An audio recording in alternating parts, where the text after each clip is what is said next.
म्हाडा हे जो लोकसभा मतदारसंघ आहे त्या परिसरामध्ये फलटण भागामध्ये हत्या, फलटण खाटो परिसरात ही हत्या करण्यात आली होती। ह्या हत्या पण निंबाळकरांच्या कार्यकर्त्यांचा या हत्येमध्ये हात होता। विशेषतः सगळ्यात मोठा तुषार एसपी नावाचे, जे तुषार जोशी नावाचे एसपी आहेत, त्यांच्यामुळेच इथे मागे जे दगडफेक वगैरे जालना जिल्ह्यात झाली त्यावेळेस पण तेच एसपी होते। तर महाडिक नावाचे जे अधिकारी आहेत हे सर्व ह्या प्रकरणामध्ये त्या आरोपींना अभय द्यायला होते।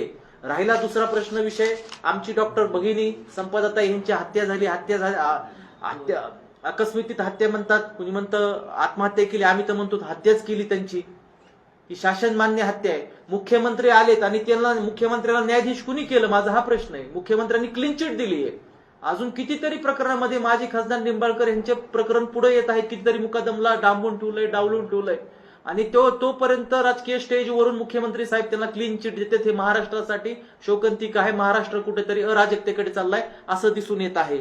आज आमची स्वर्गवासी भगिनी हिच्या देहाची विटंबना केली, शोषण केलं, तिच्या देहाची राख केली ह्या राक्षसांनी, त्यांचं पोट भरलं नाही, तिचा आत्मा आज न्यायासाठी भटकत आहे। तोपर्यंत कोणत्या तरी लाचार नालायक लोक, मूर्ख वृत्तीच्या लोकांनी पुढे येऊन त्यांच्यावर, चारित्र्यावर बोट उचलण्याचं कार्य करत आहेत। हे फार शोकांतिक आहे। हे आम्हाला ऐकल्यावर सहन होत नाहीयेत, आम्ही एक त्यांचा बंधू म्हणून।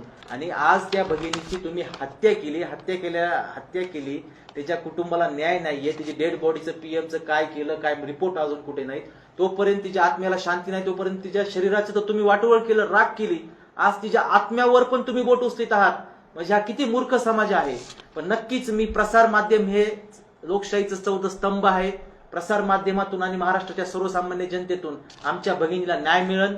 माजी खासदार निंबाळकर, डीवायएसपी महाडिक, एसपी तुषार जोशी ह्यांच्यासारखे विकृत मानसिकचे आणि अराजकता माजणारे हे अधिकारी, लोकप्रतिनिधी ह्यांच्यावर महाराष्ट्र सरकार, भारत सरकार कडकडीत कारवाई करेल। नाहीतर आमच्यासारखा तरुण, सामाजिक संघटना सर्व रस्त्यावर उतरून हे राज्यव्यापी आंदोलन एवढं नक्की सांगतो। आणि संजय कचरे प्रकरण पण सगळ्यांनी माहिती घेणं गरजेचं आहे।